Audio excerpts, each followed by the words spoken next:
Welcome to the Red Half of Sheffield preview pod, where we inevitably preview another defeat, and this time it will be at the hands of Arsenal. I am joined once again by Danny from a Bergkamp Wonderland. Danny, how are you doing this late evening UK time, late afternoon East Coast time? I am tickety boo. I have been awake for exactly 45 minutes. I woke up at 4 o'clock and I went, I'm not going to watch the football. I'm going back to bed. So I went back to bed, set my alarm for 7 p.m., got out of bed at 7:15. And then I've only just got here, fed the cats, and got a can of Monster to help me through my day. And that's it. And how are you? Not bad, not bad. I will say that we are recording this mere hours after Sheffield United took another defeat, this time at the hands of Wolves. But now, to even make it worse, let's just preview another inevitable loss. So, Danny, give it to us. Are Arsenal going to win the league? And they've been on relatively good form recently. So, is this I think they're 2 points off Liverpool for the top of the league. Are they going to win the Prem? Is it coming back to London? Is London red? All the other sundry. I would have said no, but now we've managed to score. I think it's 25 goals. We've scored as many goals in for the last 6 games as you've scored, more than you've scored all season. Mm-hmm. But there again, what the most expensive player that you bought in the sun? I'm just looking here. Did you actually buy? I think they're all undisclosed. So you bought a load of players, but mostly undisclosed. We managed to mug you off with Aston Trusty. We talked about this last time I was on with you. You weren't overly impressed then. He might be a decent player in the Championship next season. There's at least a dozen more teams I'd rather see relegated than your boys. But as for winning the Premier League, a couple of weeks ago I'd have said no. But now we've got the best goal difference. Oh, my moustache is tickling my nose. We've got the best goal difference. We've conceded the least number of goals. We scored 19 goals from set pieces, I think, this season, which is absolutely unbelievable. We've got 6 wins in a row. Today, I hear, I was drifting in and out of consciousness, that Liverpool got yet another player injured. So they've got their main goalie out. They've got 3 or 4 other players out. Man City are beating people 1-0, 1-0, 1-0. Boring football. Haaland isn't the player he used to be. And I'm thinking, hold on a sec. We've now got, how long is it? We played Saturday. So we have got 9 days until we play you. Hopefully, your manager isn't going to go out there and FC Porto us like they did and grease the pitch up with some lovely northern lard and then have about 3 inches of water on it to try and stop us from playing, and then not injure our players. He's not going to go out there all elbows and knees and just go, let's just go out there. Sheffield United, a couple of years ago, when you were right the way up the Premier League table, you played some decent football under him. And you were everybody's Norwich City back in the day, probably back in the late 80s, early 90s, I think it was. Norwich City got promoted. They were in the UEFA Cup at the time. They beat Bayern Munich in there, and they were up the top of the table, and everybody liked them. So it's called the Norwich City syndrome. And you had that. And he reinvented something in football with your centre-backs, where the centre-backs were attacking. I vaguely remember something like that. So good luck to him. I hope you don't go down. I mean, you're only 8 points away from safety. Everton are just fluky. I mean, Luton, I hope, go down. Burnley, I hope, go down. I'd like to see Forest go down because I don't like their owner. So I'd like to see those go down. But as for Arsenal winning the title, I would have put my life on it last season, and we pooped the bed. This season, we're wiser. When we got a load of players coming back from injury, the teams that are playing, our team that are playing at the moment, are really good. And then when you look at the fact we've played City once and beat them, we've taken 4 points off of Liverpool, we've taken 3 points off of Newcastle. The only teams we've got to play Man City at their place. I think if we can get a point from that game, then it's looking good for us. But we're not here to talk Arsenal's Premier League season, are we? We're here to get to all dress in black and mourn your Premier League season, aren't we? Yeah. Thank God there's only 12 more games, and then we're out of this godforsaken league. But I mean, yeah, we all saw him down in the dumps, and I've said it many a times since the beginning of the season, and I feel like you can almost hit like rewind and then hit play like on an old VCR. You could hit rewind and then hit play. I just say we knew we were down before the season started. We've given it a right go. We're the only team. I mean, we're not going to be the point total worst team in Premier League history, but we're the only team in Premier League history lose 3 games 5-0. Probably the fourth one on Monday, lose another 5-0 because you just beat Burnley 5-0 2 weeks ago. True. And I mean, we don't have any chance. I guess we'll cut it. How do you think Monday night's game's gonna go? Because we're not gonna grease the pitch. We're not gonna We're not gonna have flying elbows and flying legs. And Mason Holgate's still out, so he can't go in there and break your player's leg in half or whatever he did to Mitoma against Brighton.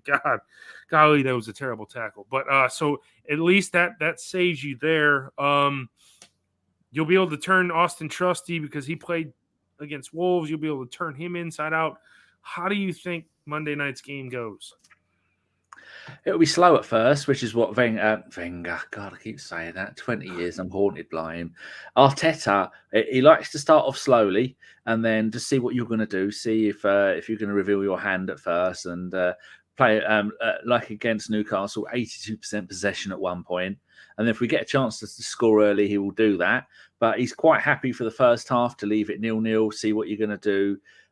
Try a few different things, see whether we can attack down the wings, see if your players are going to try and kill Saka, how many players you're going to put on Saka. But when you've got Martinelli on the left, you've got Saka on the right, you've got Ødegaard in the middle, all creating stuff. Unless you've got 15 players, you can't double man every one of our players. And then you've got, hopefully, Rice will be taking the corners, because when Rice takes the corners, we score goals. Don't know why he didn't do that against Porto. Saka was taking the corners and we got nothing out of it. Rice starts taking the corners for against Newcastle and we score goals. I mean, 2 goals I think we got from corners. One of them was lucky, come off one of their players. So that'll be the plan.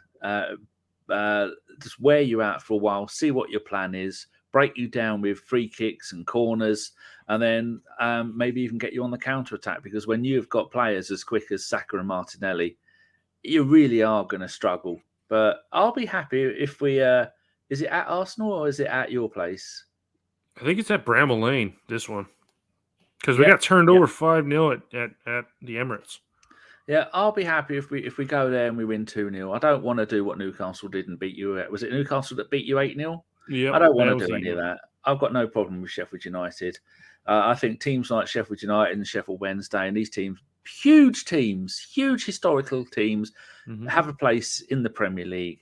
And it's teams like Luton that have no place in the Premier League that should be back down in the conference as soon as possible, because I hate Luton. But you got some decent players, but you didn't expect to come up last season, did you? I mean, you finished second in the league, 73 goals scored. So I think you had a decent run towards the end of the season, and you will be a decent championship side again. You may not come straight back up next season, but I hope we don't smash you. It'd be nice if we beat you 10-0, but there's other teams I want to beat 10-0. 2-0, 3-0, something like that. I don't think Arteta has got anything against your team. And then your manager will just go, well, take it easy. And we're not the teams that you need to be taking points off of. The teams that you need to be taking points off are the ones around you. And looking at your fixture table, who have you got coming up? I'm looking at Wikipedia. That Wikipedia is all over the place on here. Your upcoming games, you've got Bournemouth. Now, that's a winnable game for you.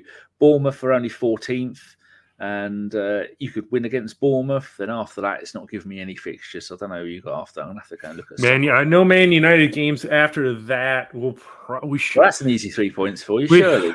Man, we should have beat them. We should have beat them. We should have beat them early in the season. We won't.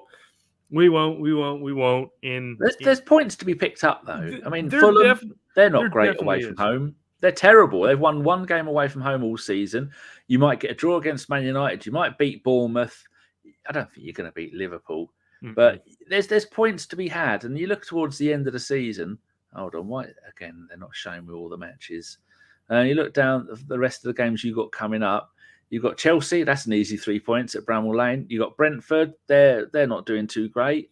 And then you've got Burnley at home, there's another 3 points for you. Newcastle away, you might get a point there. Nottingham Forest at home, you've got a pretty decent run. Last game of the season against Spurs, I mean, that's definite 3 points for your lot. They'll have gone all Spursy by then. I think you're staying up.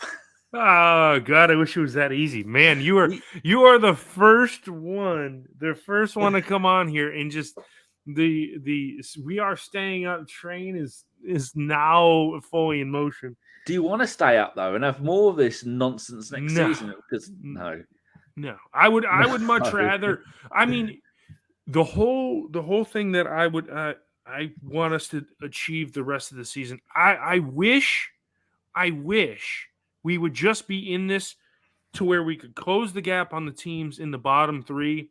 Yeah. And in like 17th, 16th. So every game actually meant something. Because if we get relegated in they confirm we're down by the end of March, then you've got a month and a half of the season left.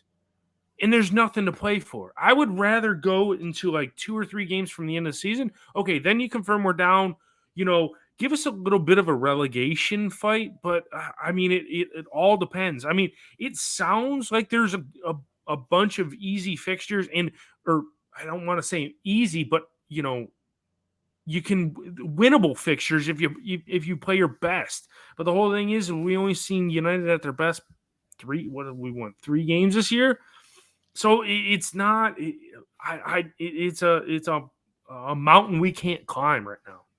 So what's your plans for this season if you were in charge, if you knew you were going to go down? Would you start playing all the young players because then you'll have a decent spine of players with Premier League experience for next season?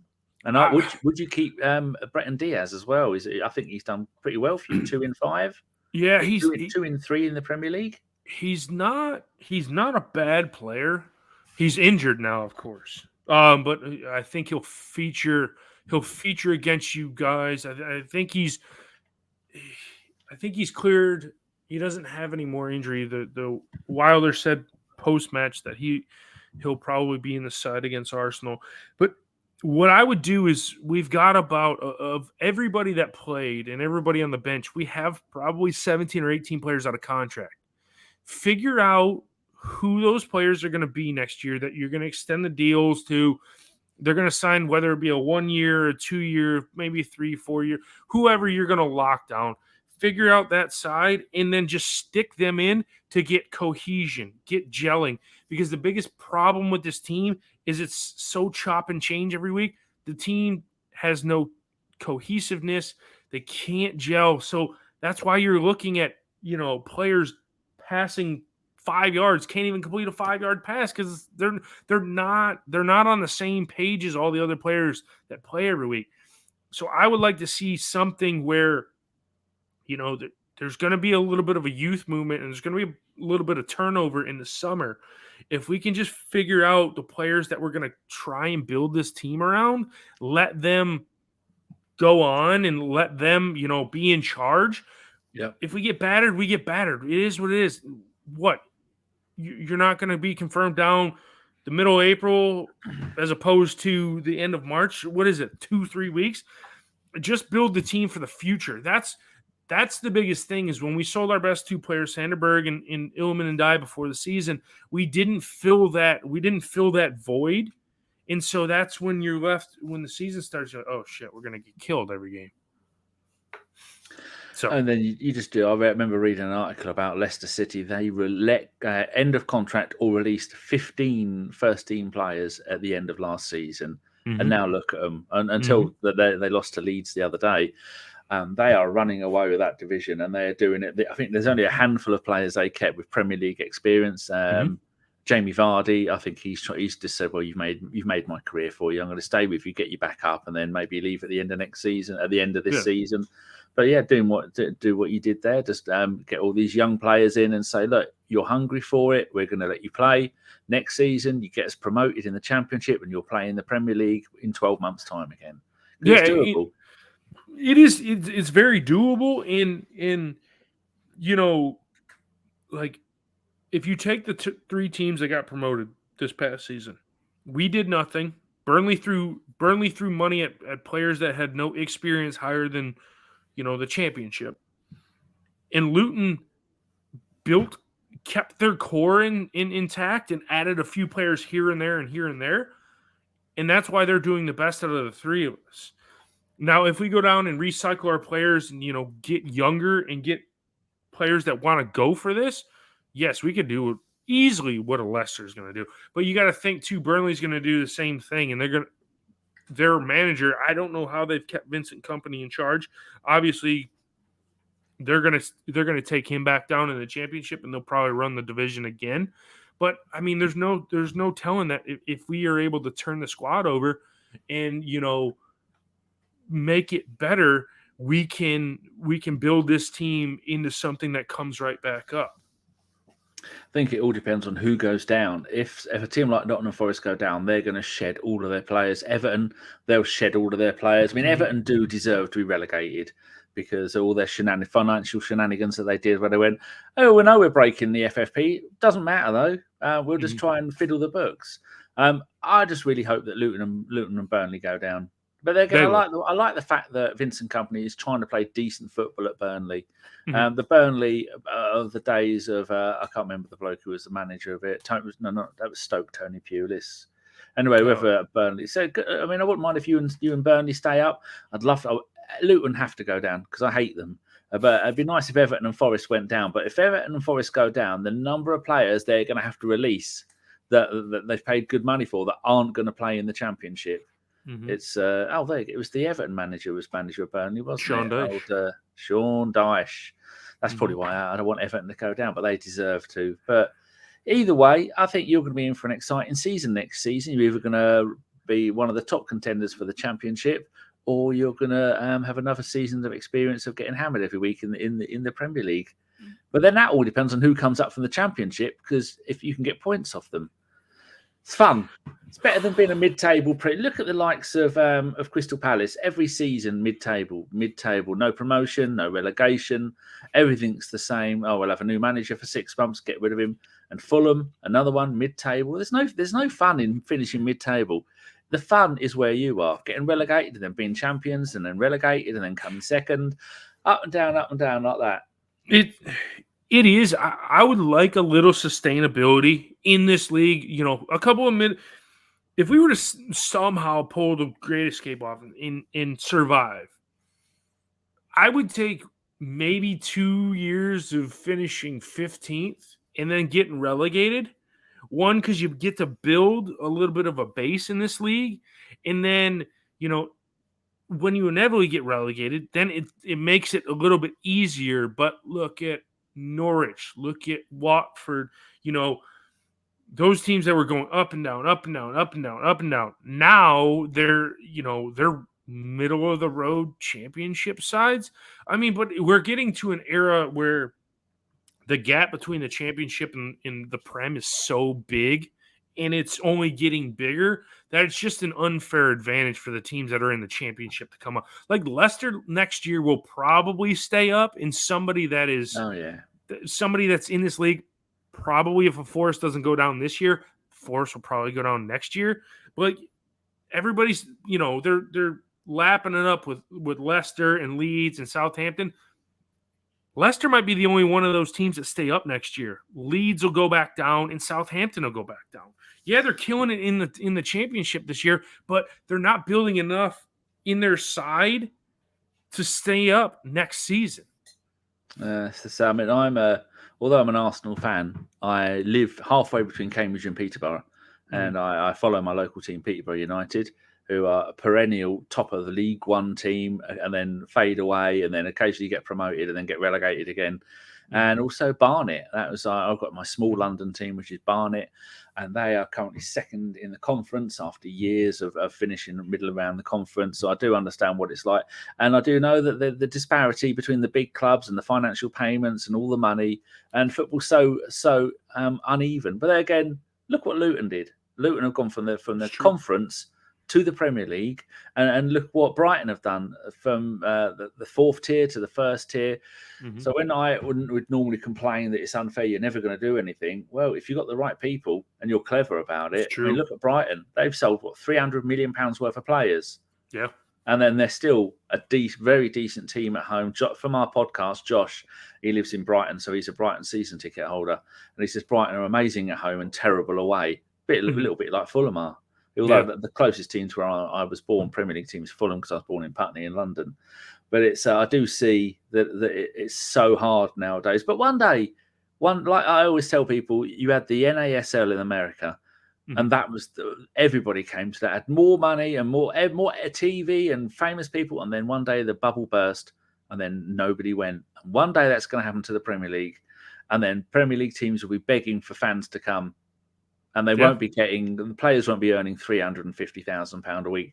They'll be earning £10,000 a month if they're lucky. And I look forward. I mean, I do like a little bit of doom and gloom, and I'm looking forward to the day that the Premier League and world football goes bust, because it is ridiculous. You know, they say that if you don't pay for it, you're the product. Well, we pay for it and we're the product. That's not right, is it? And we have no say in how it's run. Yeah, that's true. Football's broken. That's true. You look at Barcelona are broken. All the teams in Italy are broken. All the teams in France, apart from PSG, they're broken. Scotland's broken. Half the teams in the Premier League are running at a loss. That's not sustainable, is it? No. I mean, you hit on something there. You hit the nail on the head. It's at some point the bubble is going to burst, because you can't sustain this. You can't sustain this running of this league like this for too very long, because at some point one of the big clubs is going to go bankrupt. Yep. That's and it. Then so clubs like yours that are doing it sustainably will be okay in the end. I mean, you look at your neighbours, Sheffield Wednesday, they're in a mess. They're financially in a mess. Their stadium is an absolute state. They can barely keep themselves in the Championship for more than 5 minits. They're going to get relegated this year, so there'll be no Sheffield. There'll be no. Is it still City Derby? They call it. There'll be no. Then they won't have that derby next season, and then they'll be struggling to get out of the League One next season, while you'll be fighting for promotion back to the Premier League. So your club's doing something right. I mean, your owners. Where are your owners from? Saudi prince, but we're up for sale allegedly. We've been up for how much? I've got a few quid. What did he want? 100 mil? No, I could do about £75. I mean, that's $100 nearly. Yeah, it's true. It's true. That's true. If I we're going for less than probably some of the players at Arsenal are. Well, I think the most amount. The days of people earning 350 grand at Arsenal are long gone. I think the most anybody's on is about 250, 240. Bless them. I don't know how they cope. Yeah, right. Must be a struggle for them. I mean, just imagine all the Pokemon you could buy. Yeah. When all the Panini football stickers come out, you just go, I'll have 100 books and 1,000 packets, and then pay someone to do them for you. Yeah, remember when Mario Balotelli did that for Italia? Well, for the World Cup for Italy. Yeah. And he wasn't included. Oh, he was included. Yeah, and he just filled the entire page of Italy just full of his pictures of him. Yeah. What a legend Mario Balotelli is. I love that man. Yeah. I'll never forget that goal when he scored against Germany. And I believe it was the Euros, and he took his shirt off and he was flexing. Oh, yeah. What a character. You need more characters like that in football. He might come to you. He'll score a few goals and then set fireworks off in the minibus on the way home. Yeah. Right. Oh, Danny. Before we get out of here, give everybody where they can follow your podcast, please. Oh, not that you're going to, because you're Sheffield United fans and you're not going to want to follow it. But it's listen to it. We don't just do football ones. We do a show with me and Deke. We do talking bollocks, which is a variation of the word bollocks, with Deke and Danny, where we just talk films and cars and sci-fi and stuff like that. And then there's another one which we haven't done in a year because me and Mike have been through some stuff. Mike's an American, he's an Arsenal fan, he's from DC, and we're doing one of those tonight, the first one in the year. It's the Sunday roast, not American roast, British roast, where it's and all the people watch are called roasties, and we just talk about nonsense because we're both two fat ball blokes, and we talk about life and stuff like that. But then we do a pre-game show, we do a post-game show, we do a podcast every midweek. And if you want to follow us on Twitter, it's at the AFC podcast. I don't know how no one took that. But again, we were only Arsenal podcast number 11. And now on my list, there's 239 that have ever existed, which is ridiculous. And most of them are pretty decent. And if you want to follow me on the Twitters, it's at @the_GFP. Cool deal. All right, before we get out of here, the usual Hammer handles here. Red Half of Sheffield, Twitter, YouTube, Facebook. Me, CJarvis_13. And until we get hammered by Arsenal, I'll leave you with this: up the blades.